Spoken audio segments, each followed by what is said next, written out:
L'owner buyout ou OBO, concept, explication et problématique. C'est le sujet de cette nouvelle vidéo de notre chaîne AH Fiscalité et Finance dans laquelle on va parler M&A, dans laquelle on va parler de l'owner buyout puisque j'ai reçu beaucoup de questions.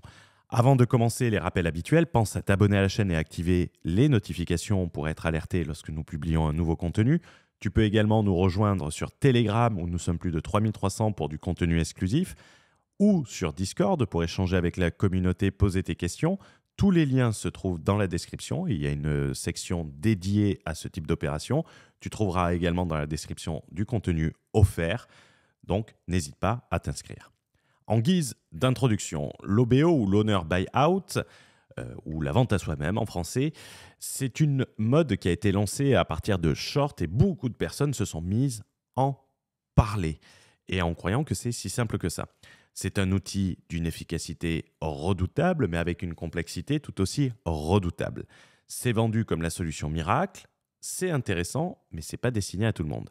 J'ai reçu, comme je l'ai dit précédemment, beaucoup de questions par rapport à cette opération au cours des derniers mois, comme s'il y avait une création de tendance sur cette méthode. Et je vais t'y apporter de la nuance opérationnelle, c'est-à-dire on va sortir du romantisme d'Internet pour entrer dans le réalisme de la vie réelle. Nous allons diviser cette vidéo en plusieurs parties pour que tu aies une vision globale de l'opération, mais que tu aies également conscience des difficultés et surtout du timing qu'on va voir, puisque le timing a une importance capitale. Donc, avant de commencer, si tout ce qui t'intéresse, le rachat de société et tout, nous avions fait une masterclass, une interview dans les coulisses d'une session d'entreprise. Tu trouveras le lien dans la description de la vidéo et tu recevras l'interview d'un cédant qui a vendu plusieurs sociétés, qui te partage son expérience de l'intérieur et qui t'explique tous les pièges, tout ce que nous ne voyons pas. Si tu es intéressé dans le rachat d'entreprise, n'hésite pas. C'est entièrement offert et ça ne peut pas être publié sur Internet pour des raisons de confidentialité. De plus, n'hésite pas à t'abonner au podcast 10 millions dans lequel nous allons partager le suivi d'opérations d'acquisition sur le terrain au travers d'épisodes qu'on pourrait qualifier de building public où on va détailler les différentes étapes de l'opération de rachat de société, que ce soit le ciblage, que ce soit le financement, les difficultés, et ça sera entièrement partagé en direct. Tous les liens se trouvent sous la vidéo et en haut à droite, donc n'hésite pas et c'est entièrement offert.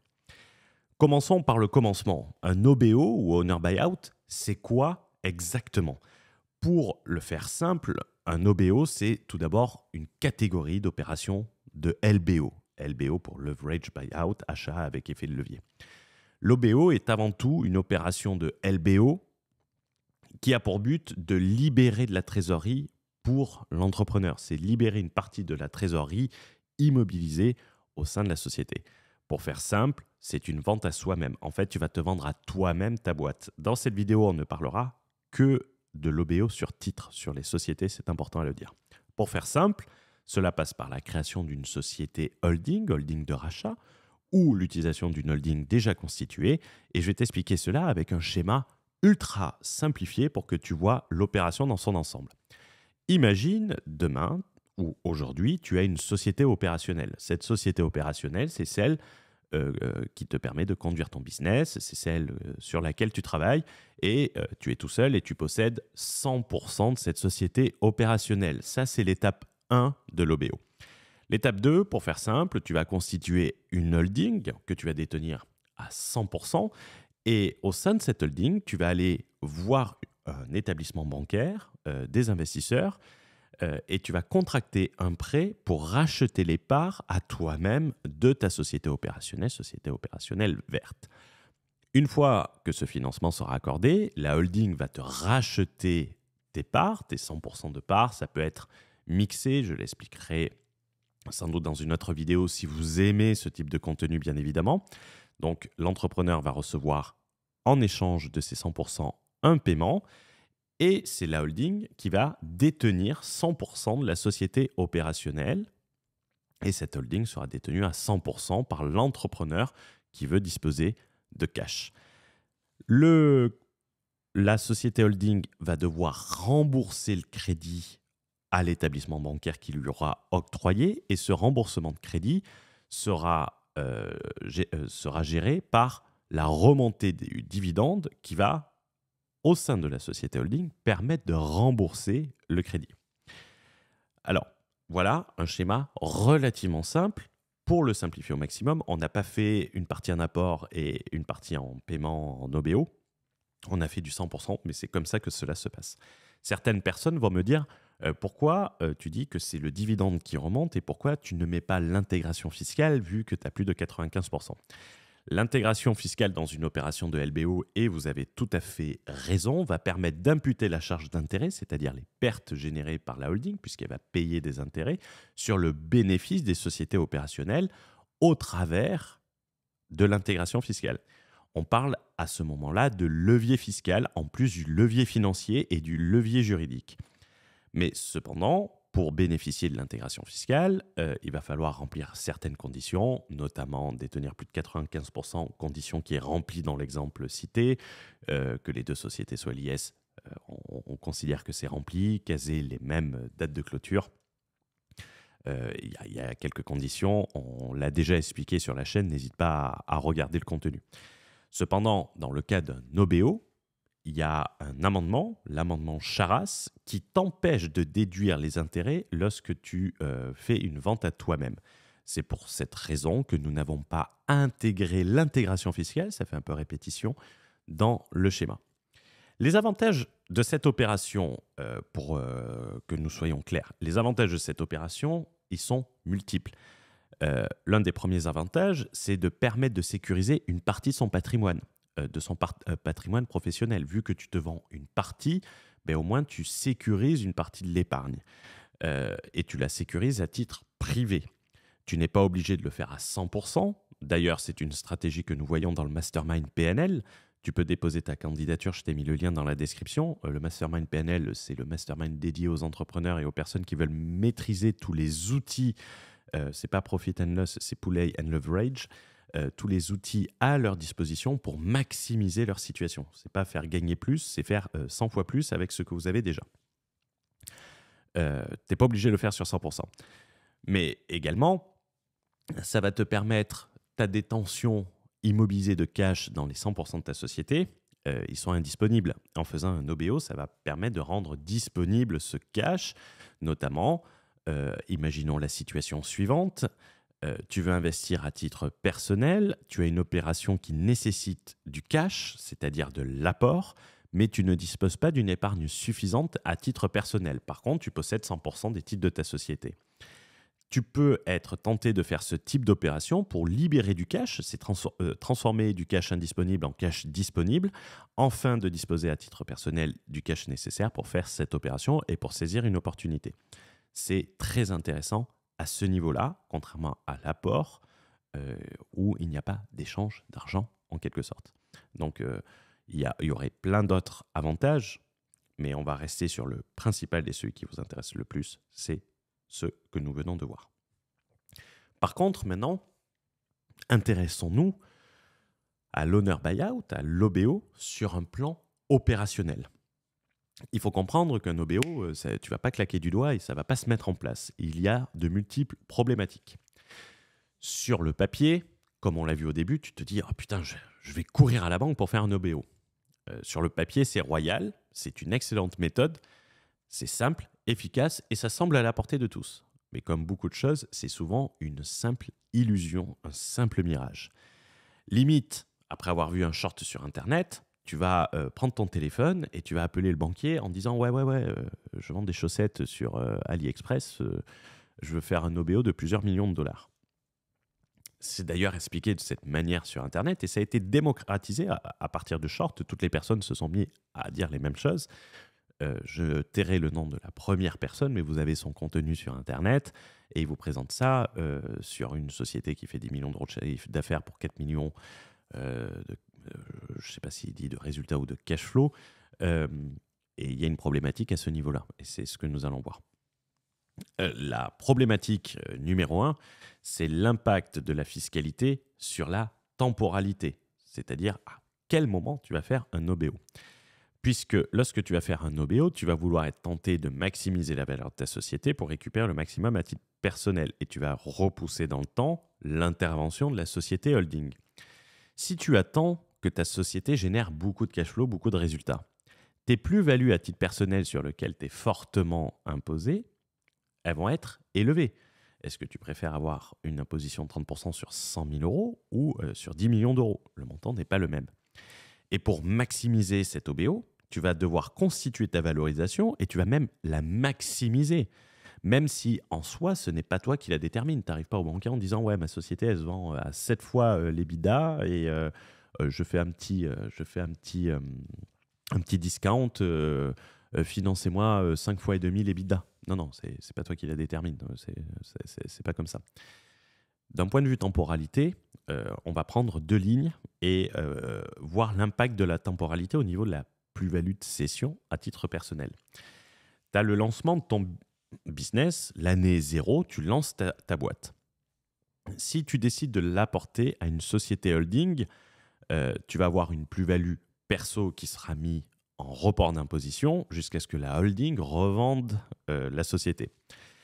Et une fois que ça sera apporté à la holding, tu auras la plus-value sur les cessions et qui te feront bénéficier, si tu remplis les conditions, d'une exonération de 88%. C'est-à-dire que grosso modo, si ta holding fait une plus-value de 10 millions d'euros, tu vas avoir 8,8 millions qui vont être exonérés. Tu vas payer 25% sur 1,2 million.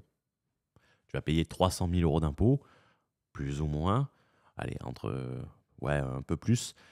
Tu vas payer aux alentours de cette somme-là sur 10 millions de plus-value. C'est l'exonération, c'est un régime de faveur. Donc, ça te pousse à vouloir le mettre en place rapidement. D'un autre côté, si tu fais intervenir la holding beaucoup plus tard, par exemple, tu développes ta société, tu développes la valorisation de ta société et tu décides de faire un OBO à ce moment-là. Cet OBO, tu vas avoir de la plus-value perso immédiate puisque tu auras cédé tes titres et tu auras reçu un paiement. Tu ne seras pas en différé d'imposition. Et le reste, ça sera sur la holding avec une plus-value bénéficiant d'une exonération. Donc en fait, grosso modo, ton imposition à titre personnel dans la situation 1, c'est la flèche rouge, et dans la situation 2, c'est également la flèche rouge. C'est le montant de l'imposition. Donc la temporalité, la stratégie que tu dois adopter doit prendre en compte l'ensemble des facteurs. Également, il y a une grosse question et une grosse problématique, et c'est là que 98%, 99% des gens vont se planter, c'est d'obtenir le financement. Tu n'arrives pas à ta banque, tu te poses, je fais un OBO, le banquier il fait quel est le montant, je vous signe le chèque. Il y a une question, c'est d'obtenir le financement, c'est un peu comme un immobilier. Se pose la question du financement, il n'est pas du tout assuré.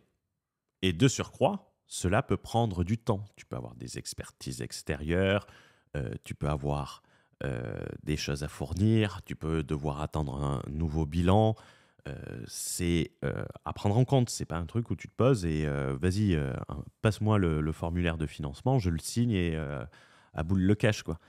Par exemple, et je vais prendre un cas concret, un cas d'il y a quelques mois, un entrepreneur que je connais a lancé une opération de LBO sur sa société d'exploitation qui avait des bilans et des bilans propres, des employés, une croissance régulière de l'entreprise, chose qui rassure la société. Si tu as 2 ans d'exercice, ça va être difficile. L'objectif, il était très simple, il était de libérer de la trésorerie à titre personnel pour investir massivement dans l'immobilier, c'est-à-dire libérer du cash.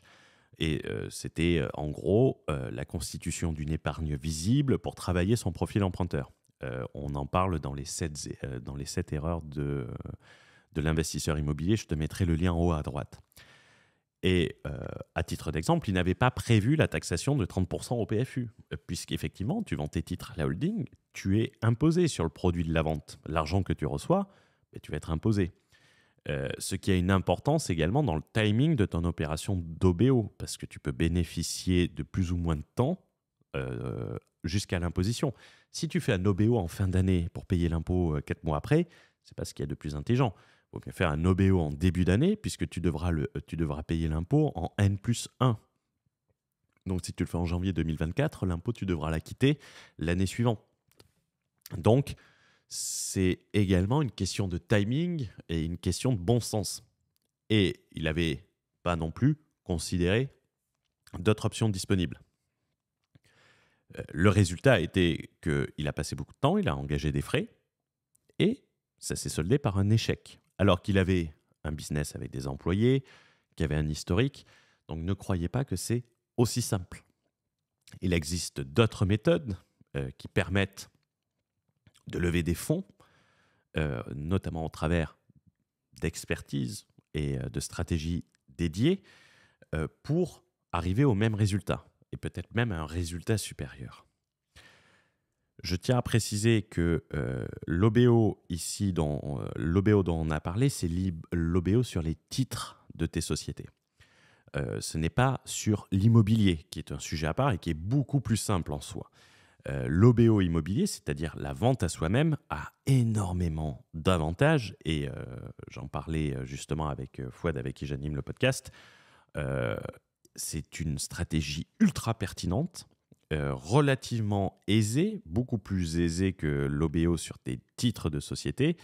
Et on va dédier un podcast entier à cette stratégie.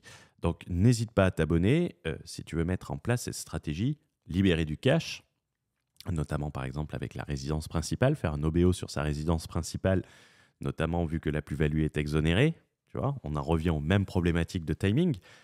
Si tu fais l'OBO trop tôt sur ta résidence principale, ben, tu vas bénéficier d'une petite exonération de plus-value et tu vas être imposé à la plus-value massivement. C'est en sens inverse sur l'OBO immobilier sur ta résidence principale par rapport à ce que nous venons de voir. Mais c'est ultra pertinent et vous devez maîtriser cet outil. Donc, n'hésitez pas à vous abonner au podcast 10M pour 10 millions d'euros et on en parlera. Le contenu que tu dois voir en plus de cette vidéo, ça va être dédié au LBO, le Leverage Buyout, dont l'OBO fait partie. On a fait une vidéo sur les 3 effets de levier du LBO. Je les ai évoqués dans cette vidéo. Effet fiscal, effet juridique, effet de levier financier. N'hésite pas à voir cette vidéo, ça complétera entièrement la présente vidéo. Il n'est de si bonne compagnie qui ne se quitte, donc il va être temps pour moi de conclure sur cette vidéo. L'OBO sur des titres, c'est-à-dire sur un rachat de société à soi-même, solution miracle, je ne sais pas pourquoi j'ai mis un S, pas forcément. C'est pas si simple qu'on le présente, c'est pas automatique, c'est un peu comme les antibiotiques. C'est une solution très intéressante qu'il faut avoir en tête, mais demandant une stratégie particulière à mettre en place sur ton business. Il existe également d'autres méthodes qui, selon moi, sont beaucoup plus facilement activables, qui sont beaucoup plus facilement applicables dans le monde réel et dans le monde des entrepreneurs sur Internet, qui ont une problématique différente par rapport aux entrepreneurs business physique. Tout est une question de stratégie. Pour ceux qui veulent mettre en place tous les leviers dans leur business et activer tous les leviers à leur disposition, tu peux déposer ta candidature pour le prochain Mastermind PNL et tu recevras les avis des anciens participants, notamment ceux qui t'expliquent que la valeur du Mastermind a une valeur supérieure à 100 000 euros. Et ce n'est pas pour rien parce qu'on voit des stratégies d'initiés dédiées où tu en as jamais entendu parler. Je te souhaite une excellente journée, une excellente soirée. N'hésite pas à lâcher un like pour le référencement de cette vidéo. N'hésite pas à la partager autour de toi. Donc, pense à une chose, quand on te parle d'OBO sur Internet, d'OBO sur de la publicité sur Instagram et tout, pense que c'est beaucoup plus facile d'en parler que de le faire. Je te souhaite une bonne journée, une bonne soirée. Ciao, ciao.